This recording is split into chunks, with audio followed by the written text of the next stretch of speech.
లక్ష్మణ్ గారు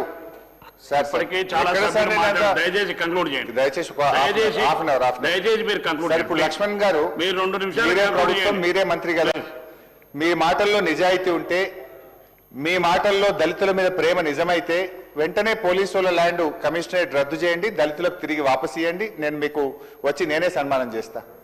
అట్లే మీరు అక్కడెక్కడో ఇంకో దగ్గర జరిగింది అన్నారు కదా, దాన్ని కూడా రద్దు చేసి తక్షణమే మీరే ప్రభుత్వం కదా, now give it back to the ఎస్సీస్. We appreciate. ఇప్పుడు సిద్దిపేట లిడ్ క్యాప్ ఏదైతే ఉందో పోలీస్ కమిషనరేట్ రద్దు చేయండి, పోలీసు వాళ్ళ దగ్గర నుంచి భూములు వాపస్ తీసుకోండి, పోలీసు వాళ్ళకి వేరే దగ్గర ఇవ్వండి, లిడ్ క్యాప్ భూములు వాళ్ళకి ఇవ్వండి.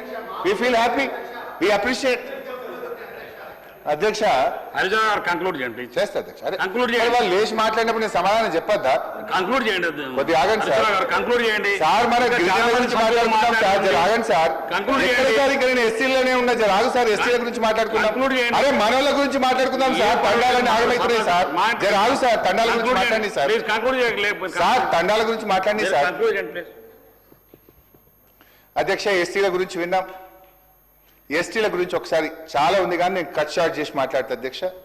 గిరిజన విద్యార్థులకు పోస్ట్ మెట్రిక్ స్కాలర్షిప్ల కోసం బడ్జెట్లో 65 కోట్లు పెడితే పెట్టిన ఖర్చు 1,75,00,000.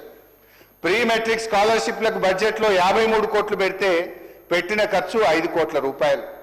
విదేశాల్లో చదువుకునే గిరిజన విద్యార్థుల కోసం బడ్జెట్లో పెట్టిన డబ్బులు 38 కోట్లు అయితే పెట్టిన ఖర్చు కేవలం 16 కోట్ల రూపాయలు అధ్యక్ష.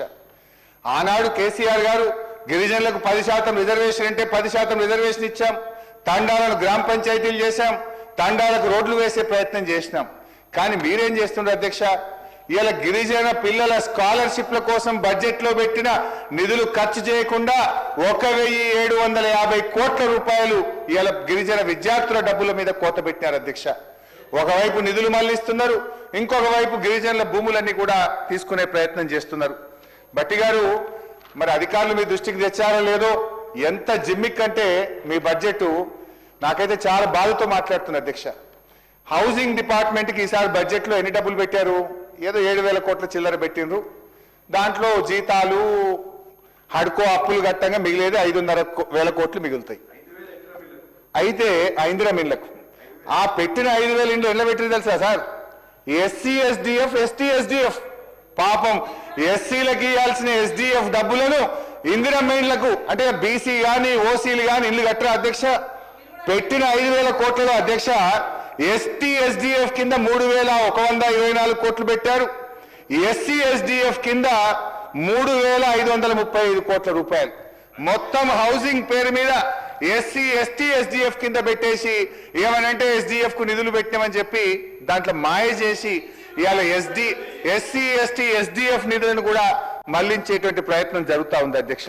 ఇంత దారుణమా అధ్యక్ష? మీరుండి ఈ రకంగా మళ్లించడం ఇది మీకు తగదు అని చెప్పి మీరు ఆన్సర్ చేయండి sir. Last let me complete sir, time అవుతుంది ప్లీజ్. బీసీ వెల్ఫేర్ అధ్యక్ష, బీసీ వెల్ఫేర్ లో అధ్యక్ష 2014-15లో 1,090 కోట్ల రూపాయల బడ్జెట్ ఉంటే మేము దిగిపోయే నాటికి 4,000 కోట్ల రూపాయలకు పెంచినాం అధ్యక్ష. కానీ మీరేం చేశారు? 2024-25లో బీసీలకు మీరు ఖర్చు పెట్టిన డబ్బు 3,067 కోట్లు మాత్రమే, తగ్గింది. మా పీరియడ్ కంటే బీసీల పట్ల 1,000 కోట్ల రూపాయలు బడ్జెట్లో మీరు తక్కువ ఖర్చు పెట్టినారు. చెప్పుడేమో ఘనం, ఆచరణ శూన్యం. కామారెడ్డి బీసీ డిక్లరేషన్ లో ఏడాదికి 20,000 కోట్ల రూపాయలు బీసీల కోసం ఖర్చు పెడతామని, బీసీ సప్లై అమలు చేస్తామని, కానీ ఇలా చేసింది ఏంటంటే 20,000 కోట్లు అని చెప్పిండ్రు. గత బీఆర్ఎస్ ప్రభుత్వం కంటే 1,000 కోట్లు తక్కువ చేసి కేవలం 3,000 కోట్ల రూపాయలు మాత్రమే 50% జనాభా ఉన్న బీసీల మీద ఖర్చు పెట్టినారు అధ్యక్ష. మీ ప్రభుత్వం వచ్చిన తర్వాత ఇవాళ చేనేత కార్మికులకు చేనేత బంద్ అయింది, థ్రిఫ్ట్ బంద్ అయింది, రంజాన్ బతుకమ్మ చీరల ఆర్డర్లు బంద్ అయినాయి, గొల్ల కుర్మలకు గొర్రెలు బంద్ అయినాయి, ముదిరాజ్ బెస్త సోదరులకు చేప పిల్లలు బంద్ అయింది, గౌడన్నల కళ్ళు దుకాణాలపై దాడులు పెరిగినాయి, మద్యం షాపుల్లో 25% రిజర్వేషన్ ఇస్తామని మాట తప్పారు, ఎంబీసీ మంత్రిత్వ శాఖ మాట తప్పారు, బీసీ యువతకు 10 లక్షల వడ్డీ లేని రుణాలని చెప్పి మాట తప్పారు.